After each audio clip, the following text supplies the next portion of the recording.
I didn't sleep that night. I told myself it was exhaustion, my mind playing tricks on me. But the next night, it happened again. At exactly 3 a.m., the whisper returned. This time, it wasn't just a word, it was a presence. I could go feel it. Lingering in the darkness just beyond my sight. As I stood frozen in my bed, something caught my eye. The old mirror at the end of the hallway. There was a shadow in it. Not mine. Something else. Something watching. I blinked, and it was gone. But the feeling remained. I was not alone in that house. I didn't sleep that night. I told myself it was exhaustion, my mind playing tricks on me. But the next night, it happened again. At exactly 3 a.m., the whisper returned. This time, it wasn't just a word, it was a presence. I could go feel it. Lingering in the darkness just beyond my sight. As I stood frozen in my bed, something caught my eye. The old mirror at the end of the hallway. There was a shadow in it. Not mine. Something else. Something watching. I blinked, and it was gone. But the feeling remained. I was not alone in that house. I refused to go near that door. Instead, I locked myself in my room, convincing myself it was all in my head. But sleep betrayed me. That night, I dreamed of the mirror. The shadow was there again, but this time, it was closer. I couldn't move, couldn't breathe. Then, in the reflection, I saw something worse. Someone standing behind me. A cold breath touched my neck. You forgot me. I woke up in a panic, my heart pounding. But the real nightmare had just begun, because when I sat up, I felt something under my pillow. A folded yellowed letter, and at the bottom, written in faded ink, my name.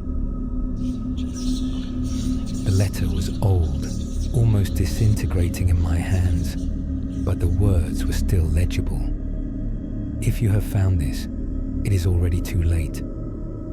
The message continued, telling the story of a woman trapped in this very house.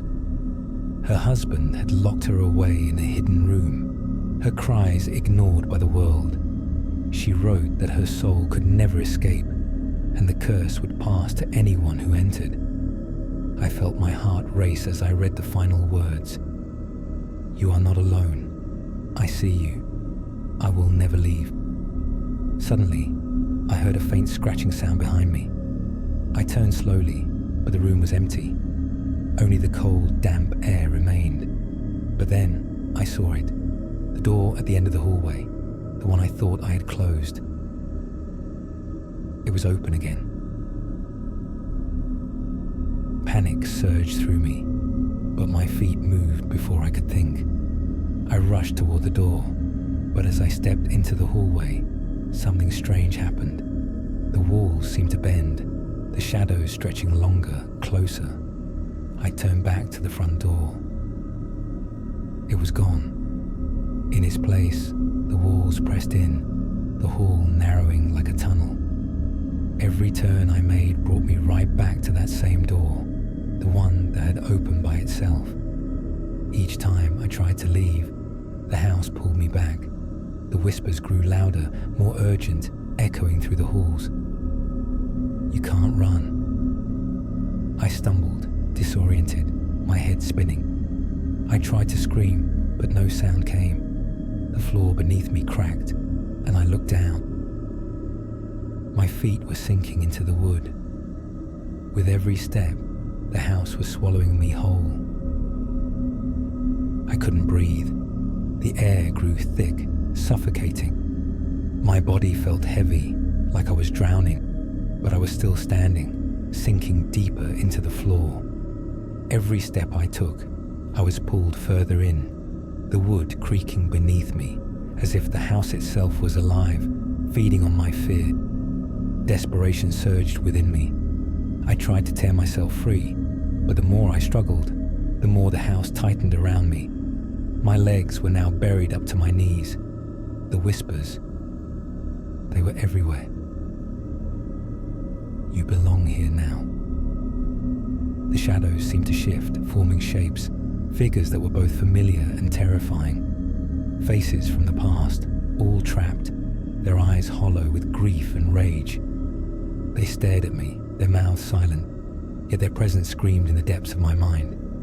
And then, I saw it. A reflection. In the hallway mirror, I didn't see myself. I saw a woman, pale and broken, her eyes wide with terror, her fingers pressed against the glass, reaching out. And then she spoke, her lips moving, but no sound. I realized with a cold shock. She was me. I couldn't move. I couldn't scream. The air was so thick it felt like I was suffocating. The shadows were closing in, swallowing every corner of the room. There was no light, no escape. And yet, somehow, I could still hear it. The faint scratching sound, like nails on wood, coming from behind me. Slowly, I turned. In the darkness, I saw her, the woman in the mirror. But this time, she wasn't behind the glass. She was standing right in front of me, her eyes hollow, her body twisted in unnatural angles. She stepped closer, her feet dragging across the floor, her breath cold against my skin. I told you I would never leave. Her voice was a hiss, a rasping whisper that seemed to come from everywhere at once. I backed away, but there was nowhere to go. The walls, the floor, everything felt like it was pressing in. Her fingers brushed my arm, and in that instant, I felt her pain, her fear, her anger, her endless longing for release. We are the same now. I screamed, but the sound was lost in the suffocating darkness. And then, for the first time, I realized the woman in the mirror was not just a reflection. She was me, and I was her. The house was not trapping me. It was changing me.